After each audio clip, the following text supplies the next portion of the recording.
உலக மக்கள் அனைவருக்கும் வணக்கம். இப்போ இந்த வீடியோ என்ன பார்க்க போகிறோம்னா, இம்மார்டல் ரூலர். இம்மார்டல் ரூலர்னா இதில் வந்து பார்த்திங்கன்னா, இம்மார்டல் ரூலர் பற்றிய தகவல்கள், இந்த விஷயம் இம்மார்டல் ரூலர் சம்மந்தப்பட்ட விஷயங்கள் வந்து இந்த வீடியோவில் வந்து நிறையா பேச போகிறேன், கேட்டுக்குங்க. அதுபோக வீடியோவில் எவ்வளோ டைம் ஓடுதுன்னு பார்த்துட்டு, அதுக்கப்புறம் வந்து டைம் இருந்துச்சுன்னா அரசியல் சம்மந்தப்பட்ட அரசியல் சம்மந்தப்பட்ட சில விஷயங்களும் இதில் இருக்கும். குறிப்பாக இதில் வந்து இம்மார்டல் ரூலர் சம்மந்தப்பட்ட காணொலி தான் இது வந்து. ஸோ வீடியோக்குள்ளே போகலாம். வீடியோ பிடிச்சவங்க வீடியோவை பாருங்கள். வீடியோ பிடிச்சிருந்தால் லைக் பண்ணுங்கள். அதையும் இன்னொன்று சொல்லிக்கிறேன், என்னோடய சேனல் பார்த்துட்டு இம்மார்டல் ரூலர் பற்றி நான் வீடியோ போடுறேன்றனால என்னோடய வீடியோஸை வந்து யாராவது ஒருத்தர் பார்க்கலாம். கன்னியாகுமரியிலேருந்து ஒருத்தர் பார்க்கலாம், கேரளாவிலேருந்து ஒருத்தர் பார்க்குறாங்க. ஏன்னா கேரளாவிலேருந்து பார்த்துட்டு கூட கமெண்ட் பண்ணுறாங்க. ஸோ அப்போ எங்கேயோ இருந்து யாரோ ஒருத்தர் பார்த்துட்டு என்னுடைய இந்த பேச்சு வந்து ஒருவேளை நீங்கள் தான் இம்மார்டல் ரூலர்னு நினச்சிக்கிட்டு, ஏன்னா சில பேர் என்ன நினைக்கிறாங்கன்னா, நான் போன வீடியோவில் கூட பேசுங்க, 1000 பேர் இம்மார்டல் ரூலர் அப்படின்னு நினச்சிக்கிட்டு இருக்காங்க.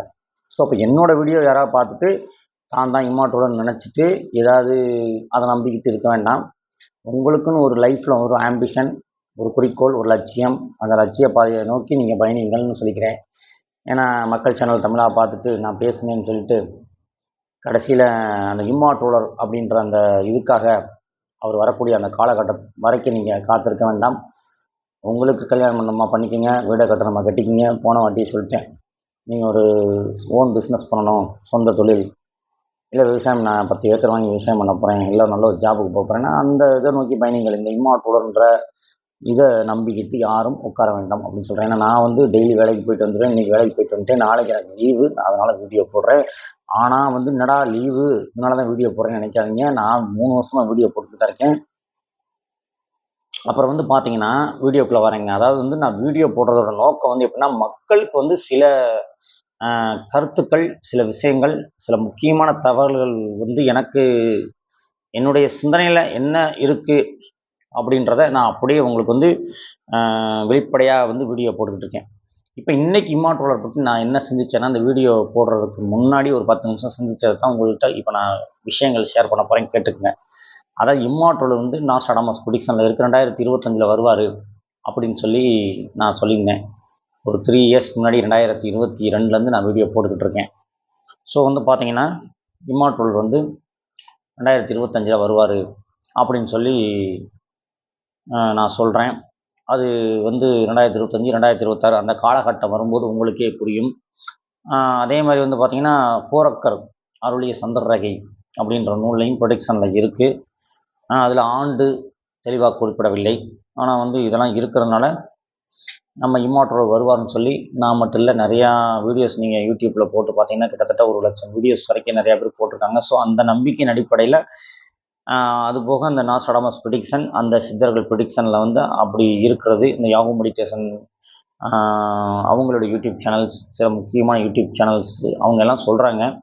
ஸோ இந்த ப்ரெடிக்ஷன்ஸில் இருக்குது. அது வந்து எனக்கும் வந்து ஒரு நம்பிக்கை இருக்கிறதுனால தான் 2025ஆம் ஆண்டு ஒரு அரசியல் மாற்றம் வரும்.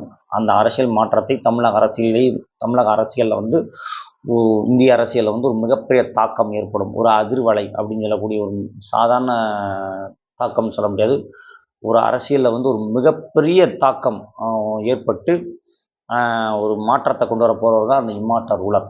ஸோ அந்த ப்ரெடிக்ஷன் இருக்கக்கூடிய அந்த 2025 அந்த நாஸ்ட்ராடமஸ் ப்ரெடிக்ஷன், அந்த 3 கடல் சங்கமிக்கக்கூடிய இடத்துலேருந்து ஒரு தென் திசையிலும் ஒரு தமிழன் வருவான், அவர் வந்து உலகத்தை ஆழ்வார்ன்றாங்க. அவர் போடக்கூடிய அந்த ரூல், அவர் கொண்டாடக்கூடிய அந்த அழிவில்லா ஆட்சியாளர்னு சொல்லக்கூடிய அந்த இம்மார்டல் ரூலர் கொண்டாடக்கூடிய அந்த ரூல்ஸ் அப்படின்னா, அந்த ரூலை வந்து அவர் கொண்டாடக்கூடிய அந்த சட்டங்கள், அதை வந்து உலகம் ஏற்றுக்கொள்ளும் அப்படின்னு சொல்லி தான் ப்ரெடிக்ஷனில் இருக்குது.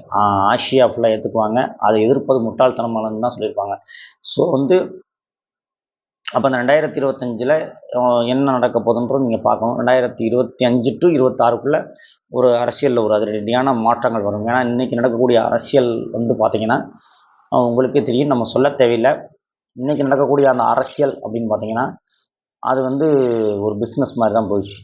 எப்படி எஜுகேஷன், மெடிக்கல், ஹாஸ்பிட்டல்ஸ்னால் இன்றைக்கி எப்படி பிஸ்னஸ் மயமாக மாறிடுச்சோ, நம்மளுடைய பாரம்பரியம் அளிக்கப்பட்டு இலவசமாக கொடுத்துக்கிட்டு இருந்த மருத்துவம் வந்து எப்படி பிஸ்னஸாக மாறிச்சோ, இலவசமாக கல்வி கொடுத்துக்கிட்டு இருந்தாங்க, அது எப்படி பிஸ்னஸாக மாறிச்சோ, அந்த மாதிரி அரசியல்ன்றது மன்னராட்சி இருந்தது. ஒரு சேர சோழ பாண்டியர்கள் ஆட்சியாக இருந்ததை வந்து பார்த்தோம்னா இன்றைக்கி மக்களாட்சி, ஜனநாயக ஆட்சின்ற முறையில் தேர்தல்லாம் நடத்தி மக்கள்கிட்டருந்து ஒரு வாக்குரிமையை பெற்றுக்கொண்டு ஒரு எம்எல்ஏவோ ஒரு எம்பியோ வந்து ஒரு அமைச்சரோ இருக்காங்க, ஒரு முதலமைச்சரோ ஒரு பிரதமர் இருக்காங்கன்னா இவங்கெல்லாம் மக்கள்கிட்டருந்து வந்து வாக்குகளை பெற்றுக்கொள்கிறார்கள். வாக்கு சேகரிக்க வரும்போது சொல்லக்கூடிய திட்டங்களை வந்து வாக்கை வந்து வாங்கிட்டு அவங்க பதவியில் போய் உட்கார்ந்த உடனே அதெல்லாம் மறந்துட்டு அவங்க இஷ்டத்துக்கு வந்து சில கொள்கைகள் சில முடிவுகள் எடுத்துக்கிறது தான் அரசியல்ன்றது.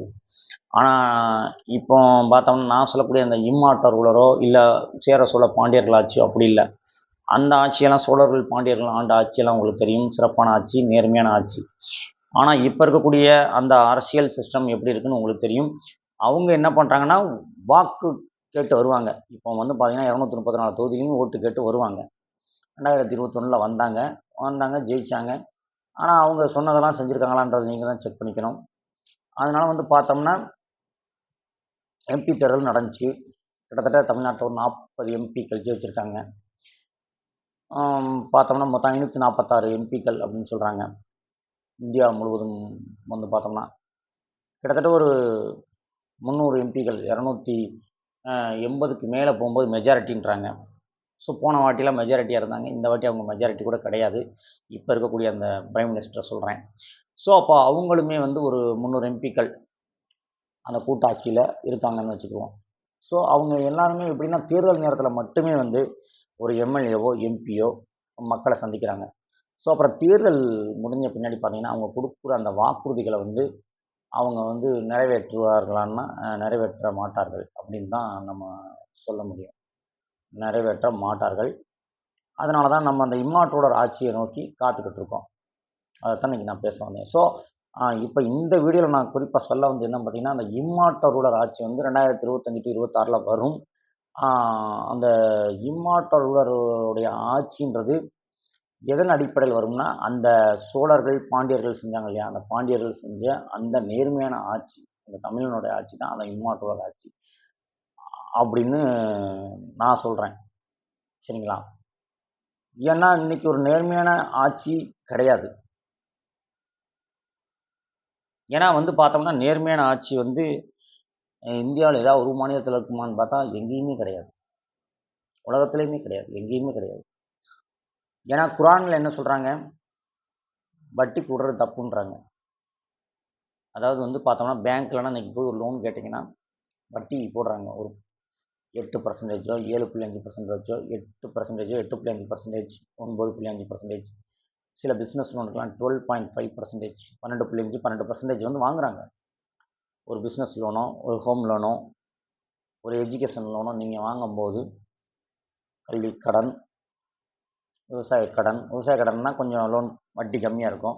கல்வி கடன்னா கொஞ்சம் வட்டி கம்மியாக இருக்கும். நீங்கள் ஒரு சுய தொழில் தொடங்க பிஸ்னஸ் லோன்லாம் அப்ளை பண்ணிங்கன்னா அதிகமான வட்டி கட்ட வேண்டியிருக்கு பேங்க்கு. அப்புறம் வந்து பார்த்தோம்னா இது நம்ம வீட்டு லோன், வீடு கட்டுறதுக்கு லோன் வாங்குறீங்கன்னா அதுக்குமே நீங்கள் 8.5% நீங்கள் வட்டி கட்டி தான் பேங்க்கில் நீங்கள் வாங்கும்போது. ஸோ அப்போ அந்த குரான் வேதம் எதற்காக மனிதனுக்கு கொடுக்கப்பட்டது? அப்போ அந்த வேதத்தில் என்ன சொல்கிறாங்கன்னு பார்த்தீங்கன்னா அதெல்லாம் நீங்கள் போய் பார்த்தீங்கன்னா தெரியும். உங்களுக்கு அந்த குரான் படித்தவங்களுக்கு தெரியும், படிக்காதவங்களுக்கும் கூட தெரிஞ்சிருக்கும். ஸோ அந்த கடன் வந்து வாங்குவதும் தவறு, கொடுப்பதும் தவறுன்ற மாதிரி அதில் போட்டிருப்பாங்க. எதற்காக அதை சொல்ல வரேன்னா இப்போ நேர்மையான அரசியல் தான் நம்ம இந்தியா ஃபுல்லாக நடக்குதுப்பா, ஜனநாயக ஆட்சி நடக்குது, மக்களாட்சி நடக்குது, நீ என்ன ஒவ்வொரு வீடியோலையும் போக சொல்கிறேன்னு சொல்லி சிலர் நினைக்கலாம். அதற்காக தான் நான் அதை குறிப்பிட்டு உங்களுக்கு சொல்கிறேன். ஸோ அப்போ நீங்கள் வந்து ஏதாவது ஒரு கஷ்டத்தில் மாட்டிருப்பீங்க. அந்த நேரத்தில் நீங்கள் ஒரு தனி நபர் கடன், ஒரு பர்சனல் லோன் நீங்கள் வாங்கினாலே எவ்வளோ வட்டி செலுத்த வேண்டியிருக்குன்னு பாருங்கள். அப்போ யார் இன்றைக்கி சும்மா காசு கொடுக்குறதில்ல. மனுஷனை நம்பி காசு கொடுக்குதா? அரசாங்கமே கொடுக்காது. ஆனால் நீங்கள் உங்களுடைய இப்போ நாம் வந்து ஒரு சம்பளம் வாங்குகிறோன்னு வச்சுக்கோங்களேன். அப்போ நம்ம அரசாங்கத்துக்கு வந்து ஒரு ஜிஎஸ்டி வரி வந்து கட்டிக்கிட்டு இருக்கோம். ஒரு என்ன வரின்னு சொல்லலாம்னா எல்லாத்துக்குமே நான் வரி செலுத்துகிறோம். ஏற்கனவே நிறைய வீடியோவில் சொல்லிட்டேன். அந்த வரியெல்லாம் நான் விளக்கமாக சொன்ன வீடியோ ரொம்ப பெருசாக போகும். ஸோ வரிகளை வந்து அரசாங்கம் வசூல் செய்து கொண்டு கவர்மெண்ட் பேங்க்லேயே போய் நம்ம லோன் கேட்டால் அந்த வீட்டு கடன் அப்படின்னு ஒரு வீடு கட்ட லோன் வாங்கும்போது எதற்காக இவ்வளவு வட்டி போடுறாங்க? அப்போ இந்த சிஸ்டம் ஆர்பிஐ ரூல்ஸ் என்ன சொல்கிறாங்க? இப்போ வந்து பார்த்தீங்கன்னா ஒரு கல்வி கடனோ ஒரு விவசாய கடனோ வாங்கும்போது ஒரு டாக்குமெண்ட் கேட்குறாங்க பேங்க்கில். சரி ஓகே. நம்ம பார்த்தோம்னா ஷ்யூரிட்டி சைனு அது இதுன்னு கேட்குறாங்க.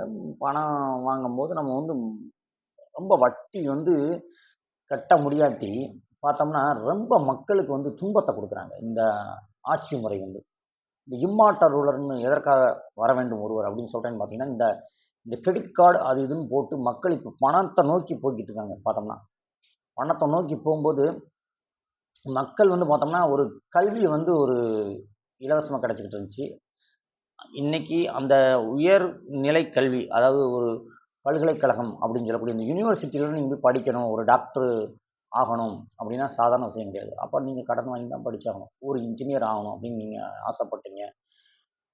ஒரு எம்பிஏ கோர்ஸ் படிக்கணும். பெரிய படிப்பெல்லாம் நீங்க படிக்கணும் அப்படின்னு நீங்க நினைக்கும்போது, ஒரு பிஹெச்டி படிக்கணும் அப்படின்னு நினைக்கும்போது, நீங்க வந்து நெறைய பணம் செலவழிக்க வேண்டியிருக்கு. இன்னைக்கு இருக்கக்கூடிய இதுல. அப்புறம் படிச்சு முடிச்சுட்டு வேலையும் கிடைக்கிறதில்ல.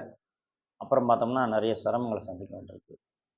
இந்த இதுக்கு தான் நான் என்ன சொல்ல வரேன்னா, இந்த எதற்காக இந்த வட்டி இத பத்தி நான் பேசுறேன்னு பார்த்தீங்கன்னா, இவ்வளோ தூரம் நான் பேசினதுக்கு காரணம், இந்த வட்டியெல்லாம் வந்து எந்த அடிப்படையில வாங்குறாங்க பேங்க்ல? எல்லா பேங்க்லயும் பாருங்க. நீங்க என்ன லோன் எடுத்துக்கணும், ஒரு நகைக்கடன் வாங்குனா கூட பார்த்தோன்னா வட்டி அதிகமா செலுத்துறாங்க மக்கள். அப்போ மக்களுக்கு வந்து அரசாங்கம் நல்லது செய்ய கிடையாது. நீங்க கவர்மெண்ட் பேங்க்லயே போய் நீங்க ஏதாவது ஒண்ணு கேளுங்களேன். உங்களுக்கு நல்லது செய்ய போறாங்களா? வட்டி போட்டு திருப்பி வசூல் பண்ண போறாங்க உங்ககிட்ட. அப்போ வந்து நான் என்ன சொல்ல வரேன்னு பார்த்தீங்கன்னா, அந்த அப்போ ஆ வட்டி நம்ம கட்டுறோம். இப்போ இந்த இம்மாற்றோடர் ஆட்சி அப்படின்னு வந்துச்சுன்னா, இதெல்லாம் மாத்தி அமைக்கப்படும். அத நான் சொல்ல வந்தேன். ஏன்னு பார்த்தோம்னா, இந்த வேத புஸ்தகங்கள்லாம் வட்டி இதெல்லாம் இருக்கக்கூடாது அப்படின்னு தான் சொல்றாங்க. ஆனா இவங்க என்ன பண்ணிடுறாங்கன்னா, இந்த இலுமினாட்டிகள் அப்படின்னு சொல்லக்கூடியவங்க தான் இந்த பேங்க் இதெல்லாம் வந்து ஆ பேங்க்குடைய அந்த ஒட்டுமொத்த லீடர்ஸ்லாம் அவங்கள தான் இருப்பாங்க, இந்த இலுமினாட்டிகள். ஸோ அவங்க சொல்ற அந்த வட்டி சிஸ்டம் தான் கொண்டு வருவான். அதனால வந்து ரொம்ப நெருக்கடி குடுப்பாங்க மக்களுக்கு. ஸோ அப்ப இதெல்லாம் மாத்தி அமைக்கணும். இப்ப மக்கள் நிம்மதியா வாழணும்னா இம்மாற்றோட மாறி ஒரு நல்ல ஆட்சியாளர் தேவை. ஏன்னா வந்து இப்ப இருக்கக்கூடிய அரசியல் சிஸ்டம் சரியில்லை அப்படின்றத நான் தெளிவா சொல்லிக்கிறேன். இந்த வீடியோ வந்து ஒரு 1/2 மணி நேரம் போகும்னு நினைக்கிறேன்.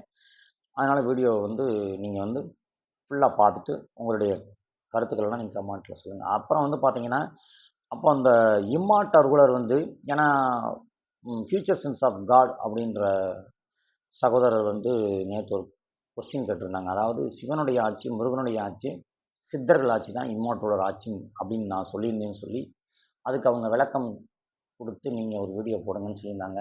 அதையும் இந்த வீடியோல நான் விளக்கமா சொல்லிக்கிறேன். அதாவது பார்த்தீங்கன்னா, இப்போ சித்தர்கள் ஆட்சி தான் இம்மார்டலர் ஆட்சின்னு நானு நெறையா வீடியோல சொல்லியிருக்கேன். அதுக்கு என்ன காரணம் பார்த்தீங்கன்னா, இப்போ நெறையா இதில நான் பார்க்கும்போது என்னன்னா, நான் முதல்ல 2022ல வீடியோ போடும்போதே நான் தெளிவா சொல்லிட்டேன். 18 சித்தர்களின் ஆசீர்வாதம் பெற்ற ஒருத்தர், 18 சித்தர்கள்ட்ட வர வாங்குன ஒருத்தர் தான் இம்மார்டலரா வர முடியும். அப்ப வந்து அந்த 18 சித்தர்களுடைய ஆசீர்வாதத்த தான் அவர் பெறப்போறாரு. அப்ப ஆளப்போறது ஒரு சாதாரண மனிதன். சித்தர் கிடையாது. ஒரு சாதாரண மனுஷன் தான் அந்த இம்மார்டலரா வந்து உலகத்தை ஆட்சி செய்ய போறார். ஃபர்ஸ்ட்டு தமிழ்நாட்டுல லீடரா வருவாரு. இந்தியாவ ஆட்சி செய்வாரு. இந்தியால இருந்துகிட்டு அவர் கொண்டு வரக்கூடிய அந்த இந்தியாவை அவர் சிறப்பாக ஆட்சி செய்யும்போது அதை பார்த்து மற்ற நாடுகள் வந்து அதை ஃபாலோ பண்ணிக்கிறாங்க. இங்கிருந்து அவர் மற்ற நாடுகளை ரூல் பண்ணுவார்னு வச்சுக்கோங்க. ஸோ அப்போ இந்த இம்மாற்றோட சாதாரண மனிதனாக இருப்பார். அவர் உலக மக்களுக்கு நல்லது செய்ய போறாரு. அப்போ அந்த சாதாரண மனிதன் வந்து சித்தர்கள்ட்ட வர வாங்கிட்டு வராரு.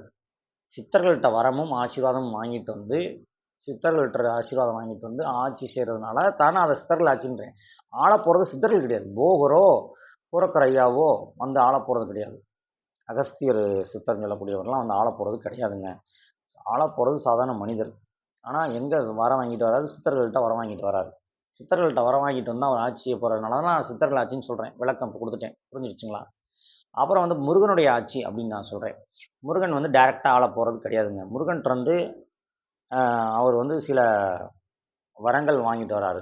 வரங்கள் வாங்கிட்டு வந்து தான் அவரு வந்து ஆட்சி செய்ய போறாரு. அதனால தான் நான் ம் முருகனுடைய ஆட்சின்னு சொன்னேன்.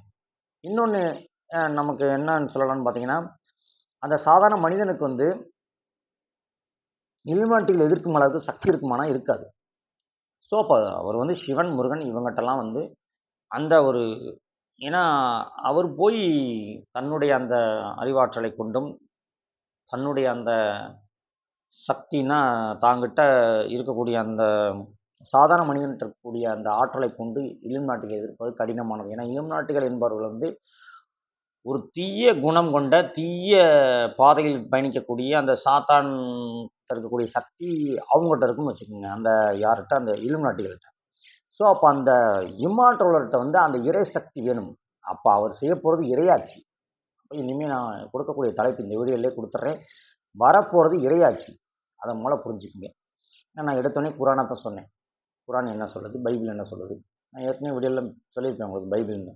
ஸோ, அப்ப அந்த பைபிள் வந்து என்ன சொல்லுது? குரான் என்ன சொல்லுது?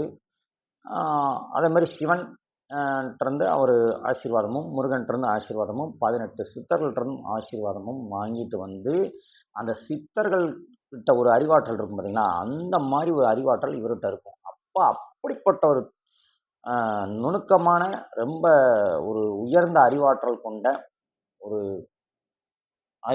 மனிதனாக இருப்பார். அந்த அவருடைய திட்டங்கள் தான் வந்து அவரு ஆட்சி செய்ய போறதுனால தான், அந்த சித்தர்களுடைய அந்த அறிவாற்றலை கொண்டு ஆட்சி செய்யறதுனால தான் சித்தராட்சின்னு சொன்னேன். ஆனா ஆளப்போறது ஒரு சாதாரண மனிதன் தான். அவர் செய்ய போறது இறையாட்சி. இறையாட்சின்னு சொல்லும்போது உலகத்துல இருக்க எல்லாருமே ஏத்துக்குருவாங்க. அந்த இறையாட்சியை தான் அவர் செய்ய போறார். அப்ப இறையாட்சின்னு செய்யும்போது உலகத்துல இருக்கக்கூடிய எல்லா மக்களுமே ஏற்றுக்கொள்வார்கள். அதத்தான் நான் வந்து சொல்ல வந்தேன். அவன் பார்த்தீங்கன்னா, முருகன் வந்து டைரக்ட்டா வந்து ஆட்சி செய்ய போறது கிடையாது. அந்த ஒரு மனிதன் மூலியமா உலகத்த அவர் ரூல் பண்ண போறாரு முருகன் வந்து.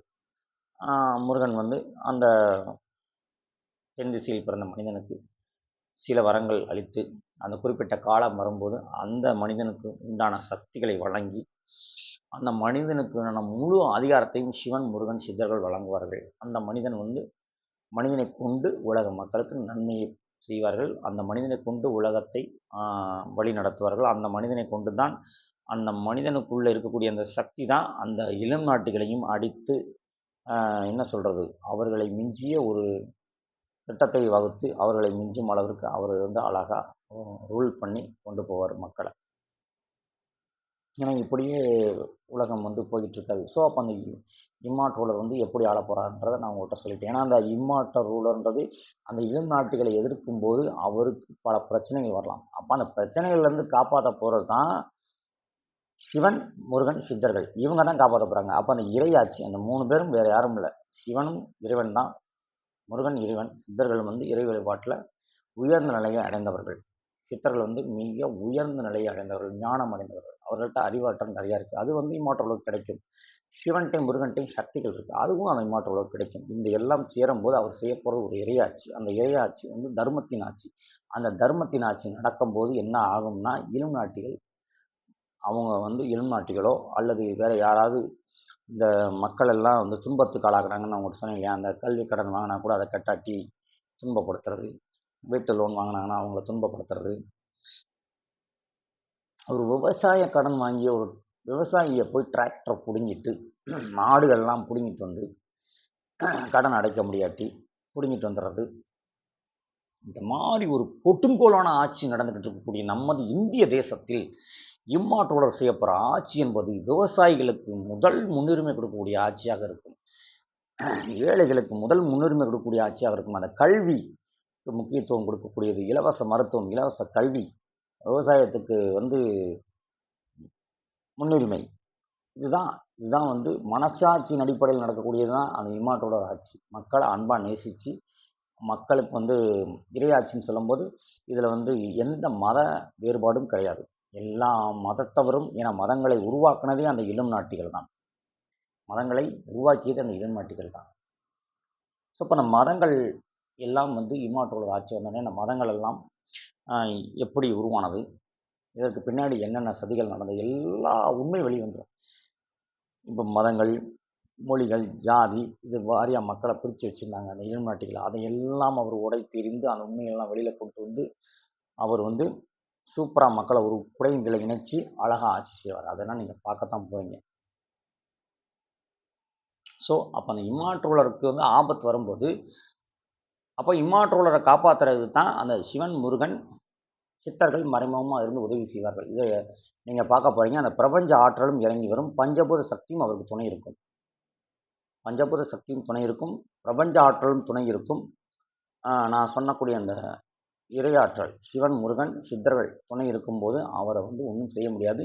மேலும் மனிதர்களுடைய ஆற்றல். ஏன்னா, இப்போ இப்போ என்னைய போல நீங்க எல்லாரும் இருக்கீங்க இல்லையா? இப்போ ஒரு 100 கோடி பேர்ல வந்து பார்த்தீங்கன்னா, அந்த இவங்க பார்த்தீங்கன்னா 100 கோடி பேர்ல ம் எப்படியும் அந்த சிவன், முருகன் வழிபாட்டுல இருக்கக்கூடிய, சித்தர் வழிபாட்டுல இருக்கக்கூடிய, இந்தியாவுல இருக்கக்கூடிய 100 கோடி மக்கள்ல பார்த்தோம்னா, அ எப்படி ஒரு மக்கள் இரையாற்றல், இறையாட்சி அப்படின்னு சொல்லும்போது, அதை ஏத்துக்கக்கூடிய மனித சக்திகள், அந்த மனிதர்கள் எத்தனை பேர் இருப்பாங்கன்னு பார்த்தீங்கன்னா, எப்படி ஒரு 30 கோடி பேர் இருப்பாங்க. அந்த 100 கோடி பேர்ல 30 கோடி பேரு அப்ப இம்மாற்றோலர் ஏத்துக்கொள்வார்கள். இப்ப தமிழ்நாட்ட எடுத்துக்கிட்டோம்னா, இருக்கக்கூடிய மக்கள்ல ஒரு 3, 3 1/2 கோடி பேரோ, 4 கோடி பேரோ ஏற்றுக்கொள்வார்கள். அந்த இறையாட்சி, இம்மாற்றுள்ளர் ஆட்சியை ஏற்றுக்கொள்வார்கள். ஸோ, அப்ப மனித ஆற்றல் வந்து அந்த இம்மாற்றுள்ளருக்கு கிடைக்கும். மனித சக்தினா மக்கள் சக்தி. அந்த மக்கள் சக்தி கிடைக்கும்போது, அவர் இல்மாட்டிகளை எளிதாக வென்று, இலுமினாட்டிகளுடைய அந்த தவறான கொள்கைகளை வென்று, அதற்காக நான் போய் அவர்களை அழித்து ஒழிக்க வேண்டும் அப்படின்றது, அது போர் நடக்குமான்றது பின்னாடி தான் நமக்கு தெரியும். ஏன்னா, போரை வந்து இதுவரைக்கும் சித்தர்கள் செஞ்சதில்ல. போர்கள்லாம் அவங்க செய்ய மாட்டாங்க. சித்தர்கள் போர் செஞ்சது மாரி நான் கேள்விப்பட்டது கிடையாது. ஸோ, அப்ப அந்த வெளிநாட்டுகள் கொண்டு வந்த கெட்ட எ சட்டங்கள், தவறான சட்டங்கள், தவறான தீய எண்ணங்கள், அந்த அந்த சாத்தான் ம் போல அவங்க கொண்டு வந்த அந்த தவறான மக்கள வழிநடத்தக்கூடிய அந்த பாவச் செயல்களுடைய அந்த இதெல்லாம் ஒரு பக்கம் அழிச்சிட்டு, அந்த சிவன், முருகன், சித்தர்கள் மூலியமா அந்த இம்மாற்றுலர வந்து ஒரு நல்ல சட்டங்கள பூமியில அமல்படுத்தும்போது, இந்தியாவுல அமல்படுத்தும்போது, அப்ப அது பூமி முழுக்க விரிவாகும். அது இந்தியாவுல தான் ஃபர்ஸ்ட் அமல்படுத்தும்போது, அந்த நல்ல நல்ல சட்டங்கள், நல்ல நல்ல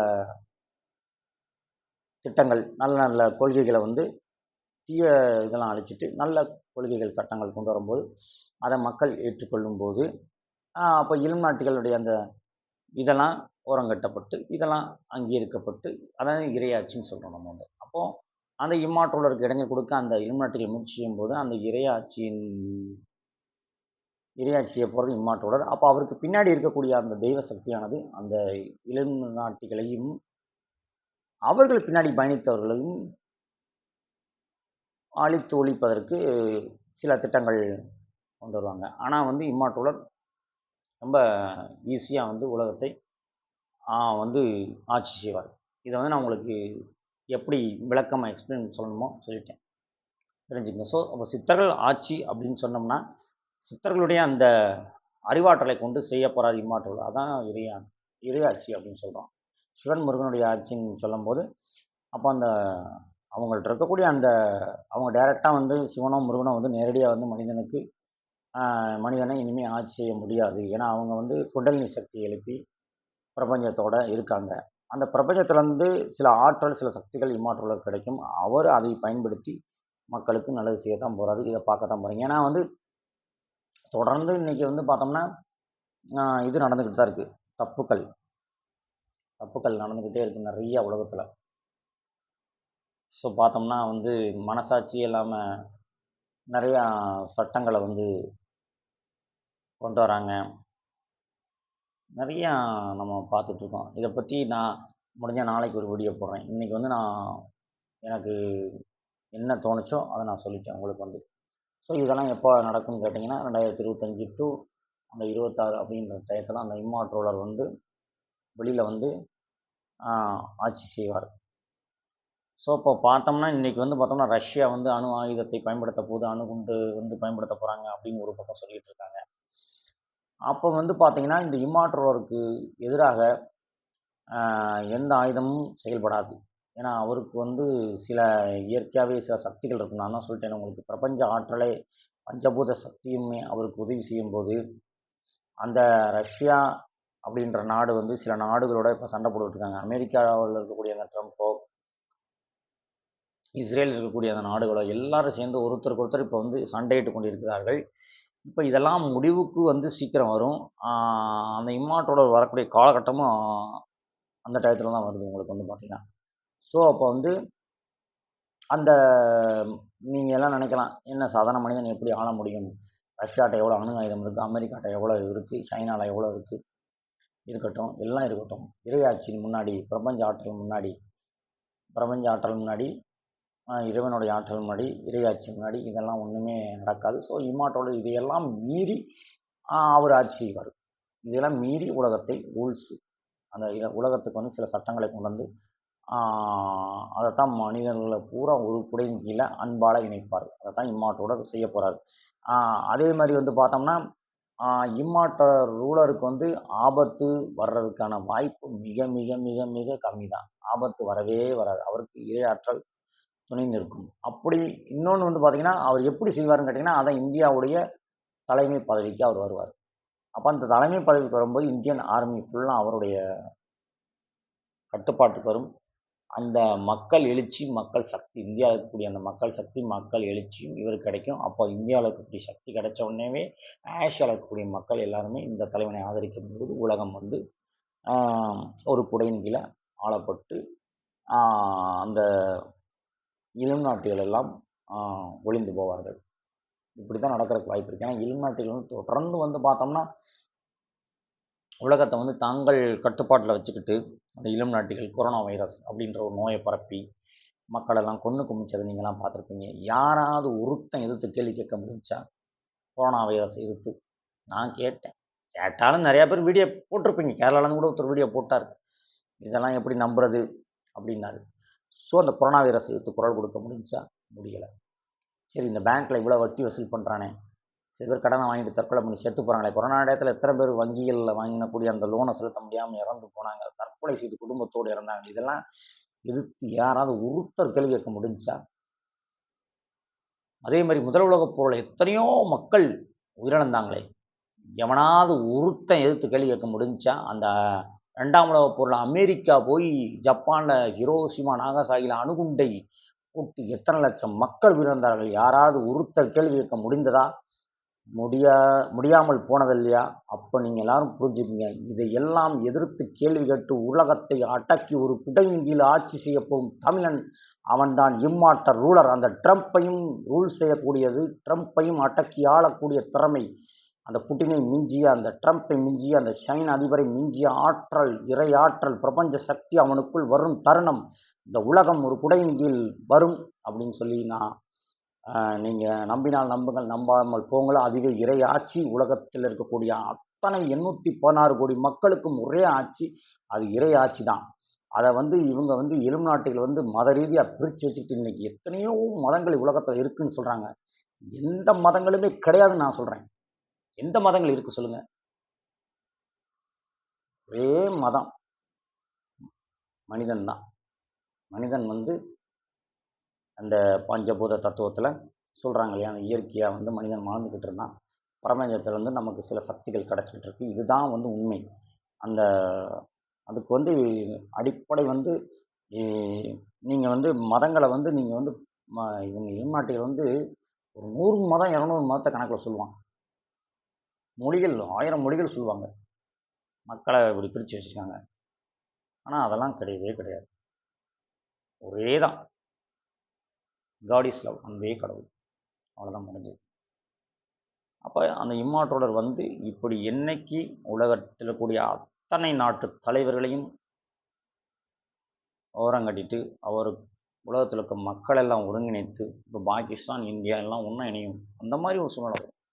அதுதான் இம்மார்ட்டல் ஆட்சி. நீங்கள் நினைக்கிற மாதிரி இந்த இப்போ இருக்கக்கூடிய இந்த கட்சிகள்லாம் அப்போல்லாம் இருக்காது. இம்மார்ட்டல் வெளியே வந்தவொடனே எல்லா கட்சிகள் எல்லாம் காணாமல் போயிடும், எல்லாம் போயிடும். இறையாட்சிக்கு முன்னாடி எல்லாம் மண்ணோட மண்ணாக போயிடும்.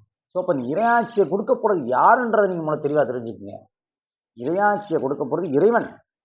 அவர் வந்து நான் சொல்லக்கூடிய பேரில் இருந்து வருவாரான்னு கூட நீங்கள் கணிக்க வேண்டாம். சித்தர்கள் வந்து இறைவனை வந்து எப்படி நம்ம தரிசிக்க வேண்டும், எப்படி நம்ம இறைப்பாதையில் நடக்க வேண்டும் காமிச்சவங்க. அவங்க அவங்க என்ன குண்டலினி சக்தியை எழுப்புறதுக்காண்டி உட்காந்து காடுகளில் தவம் இருந்து இறைவனை நோக்கி தவம் இருந்து பிரபஞ்சத்திலிருந்து சக்தியும் ஆற்றலையும் பெற்றுக்கொண்டார்கள்.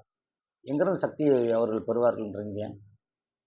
பிரபஞ்சத்திலிருந்து சக்திகள் அவங்க பெறுகிறார்கள்.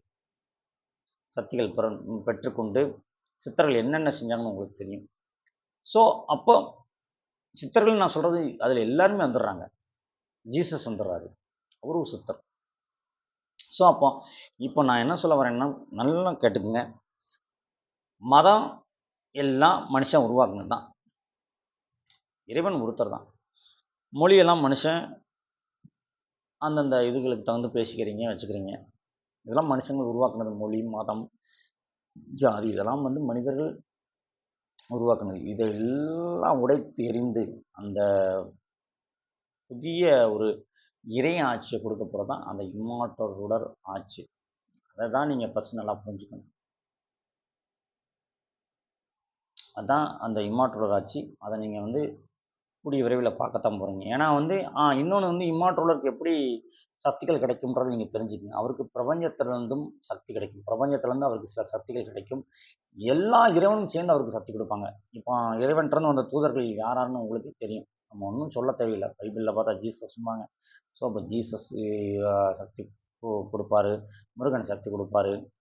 ஸோ அப்போ அந்த எல்லா சக்திகளும் பார்த்தீங்கன்னா இம்மார்டல் கிடைக்கும். அதாவது பிரபஞ்சத்தில் இருக்கக்கூடிய அந்த இயற்கை சார்ந்த சக்தி, பஞ்சபூத சக்தின்னு சொல்கிறாங்க இல்லையா, இயற்கை சார்ந்த சக்தி, பிரபஞ்சத்திலேருந்து ஒரு ஆற்றல், மக்கள் சக்தி, இதெல்லாம் அந்த இறை சக்தின்றது ஒன்று தான். அதை நீங்கள் தான் பிரித்து பார்த்துக்கிறீங்க. இப்போ கிறிஸ்டினாக இருக்கவங்க நீங்கள் பைபிளில் இருக்கக்கூடிய அது ஜீசஸ்லேருந்து வருதுங்க அந்த சக்தின்றீங்க. எங்கேருந்து பரம்பொருள்லேருந்து பரமபிதாட்டிலேருந்து வருதுன்றீங்க. அது எங்கேருந்து வருது? எல்லாம் எங்கேருந்து மேலேருந்து அந்த பிரபஞ்சத்துலேருந்து தான் கிடைக்கும். ஸோ இப்போ ஜீசஸும் எங்கேருந்து வந்தார்? அங்கே பிரபஞ்சத்துலேருந்து தான் வராரு, மேலேருந்து தான். இங்கே எல்லாமே பிரபஞ்சத்துடைய அந்த அணுக்கோட்பாடுகள்னு சொல்லலாம். அங்கேருந்து தான் ஜீசஸ் வராரு, அங்கேருந்து தான் முருகர் வராரு, அங்கேருந்து தான் சித்தர்கள் வந்தாங்க, நீங்கள் வந்தீங்க, நான் எல்லாரும் அங்கேருந்து தான் வரோம். குரானில் எழுதப்பட்ட இறை தூதராக இருக்கட்டும், எல்லாரும் மேலேருந்து தான் வர்றாங்க. ஸோ அப்போ அந்த எல்லா இறையாற்றலும் மேலேருந்து வர்றதுனால அந்த இம்மாற்றலுக்கான சக்தி மேலேருந்து தான் கிடைக்கும். சாத்தான்றது வேற, அவங்க இலுமினாட்டிகள். அவங்க தான் நரபலி கொடுக்கறது, மக்களை கொல்றது. முதல் உலகப் போரில் எத்தனாயிரம் பேரை கொன்னான், கொரோனா வைரஸில் எத்தனாயிரம் பேரை கொன்னான், 2ஆம் உலகப் போரில் ஈவிரக்கம் இல்லாமல் அணுகுண்டை போட்டு கொன்னவன் தான் அந்த இவன். அவனை எதிர்க்க போகிறதான் இந்த கடைசி பார்ட். ஸோ அப்போ அந்த இறையாற்றல், இறை சக்தி பிரபஞ்சத்திலேருந்து எப்படி எல்லா தெய்வங்களுக்கும் கிடைச்சதோ அதை போல அந்த சாதாரண மனிதனாகிய இம்மாற்றுள்ளருக்கும் அந்த இறை சக்தி, அனைத்து இறை சக்தியும் அவனுக்குள்ள கிடைக்கும் போது அவன் மக்கள் துணையோடு ஒரு நல்ல ஆட்சியை நடத்துவான். அதுதான் அழிவில்லாத ஆட்சி, அழிவில்லாத ஆட்சியாளர். அந்த தமிழன் செய்யக்கூடிய அந்த சத்தியமான ஆட்சி, தர்மத்தின் ஆட்சி, அறநெறியினால ஆட்சி அப்படின்னு நம்ம சொல்கிறோம். அறநெறி உள்ள ஆட்சி அப்படின்னு சொல்கிறோம். அப்படிப்பட்ட ஆட்சி பூமியில் மலரப்போது. அதை செய்ய போகிறது தான் நம்ம தமிழ்நாட்டிலேருந்து போகக்கூடிய அந்த இறையாற்றல் கொண்ட, இறை சக்தி கொண்ட, மக்கள் சக்தி கொண்ட அழிவில்லாத ஆட்சியாளர், இம்மார்டல் ரூலர். அவருடைய ஆட்சியை தான் நீங்கள் பார்க்க போகிறீங்க. இதைத்தான் நம்ம இன்னைக்கு தெளிவாக பேசியிருக்கேன் நான். ஸோ வீடியோ பிடிச்சவங்க பாருங்கள், பார்த்துட்டு கருத்துக்கள் சொல்லுங்கள், லைக் பண்ணுங்கள். இதை பற்றி இன்னொரு வீடியோ நான் போடுறதுனாலும் போடுறேன். உங்களுக்கு இதுதான் நடக்க போகுது. ஸோ இப்போ இறைவன்கிட்டருந்து வந்த, ஏன்னா எல்லாருமே நம்ம இங்கே இறைவன்கிட்டருந்து வந்தவங்க தான். ஆன்மான்றது பரமாத்மாட்டிருந்து வந்தது தான். இப்போ நான் ஒரு ஆன்மா தான்.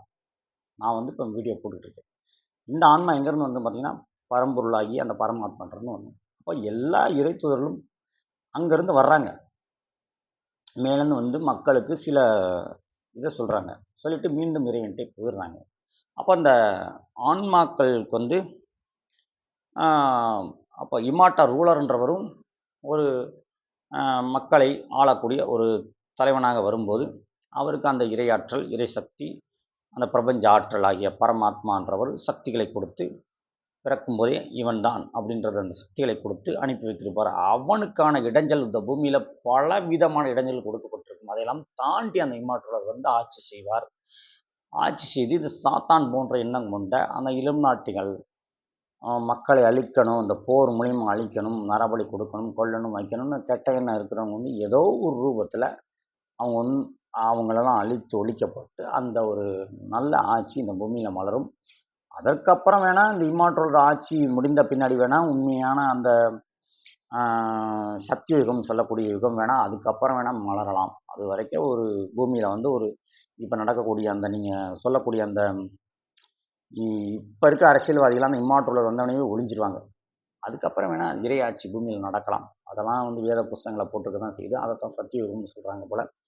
அந்த இறையாட்சி வேற, அந்த இம்மாற்றலர் செய்யக்கூடிய அந்த சாதாரண மனிதன் செய்யக்கூடிய ஆட்சின்றது உலகத்தை ஒரு குடைகளை இணைத்து மனிதர்களை வைத்து ஆளக்கூடிய ஆட்சி சாதாரண மனிதன் அவரும் தான் உட்காந்து ஆளப் போறாரு. இறை சக்தியின் துணையோடு, மக்கள் சக்தியின் துணையோடு ஆளப் போறாரு. அவருக்கு பின்னாடி வேணா அந்த சத்தியுகம் அப்படின்றது கடவுளோட ஆட்சியா இருக்கலாம். ஸோ அப்போ அதனால தான் வந்து பார்த்தோம்னா இந்த கெட்ட எண்ணங்கள் கொண்டவங்க சாத்தான்கள் இவங்ககிட்ட இருந்து தான் அந்த இம்மாற்றலுக்கு சக்தி கிடைக்காது. கெட்ட எண்ணம் கொண்டவங்க சாத்தான்கள் வந்து யாருன்னா அந்த அரசியல்வாதிகளுக்கு பின்னாடி இருக்கக்கூடிய அந்த இவங்க தான். அவங்க அழித்தொழிக்கப்பட்டு இம்மாற்றுள்ளரே அழகான ஆட்சி செய்வார். அதற்கு பின்னாடி தான் வரப்போகிற ஆட்சி அது வேற ஆட்சி. இப்போ இம்மாற்றுள்ள செய்ய போகிற ஆட்சி இதுதான். இதை நான் உங்களுக்கு தெளிவாக சொல்லிட்டேன். வீடியோ பிடிச்சவங்க பார்த்துட்டு கருத்துக்கள் சொல்லுங்கள். அதனால் வந்து பார்த்தோன்னா வேத புஸ்தகங்கள் அது இதுன்னு எழுதியிருக்கும். அதெல்லாம் போட்டு நீங்கள் குழப்பிக்கிற வேண்டாம். அதெல்லாம் நான் வந்து எல்லாத்தையுமே நான் எடுத்துக்கிற மாட்டேன். இதெல்லாம் நம்ம பார்த்தோமா? சிவனை நம்ம பார்த்துருப்போமா? அவர் என்ன வடிவம் சொல்லுங்கள் பார்ப்போம். சிவன் கருப்பா சிவப்பா சொல்லுங்கள் பார்ப்போம். யாருமே பார்த்ததில்ல. ஸோ இதெல்லாம் வந்து இவங்க சடங்குகள், சம்பிரதாயங்கள், கட்டுக்கதைகள் அப்படின்னு சொல்லலாம்.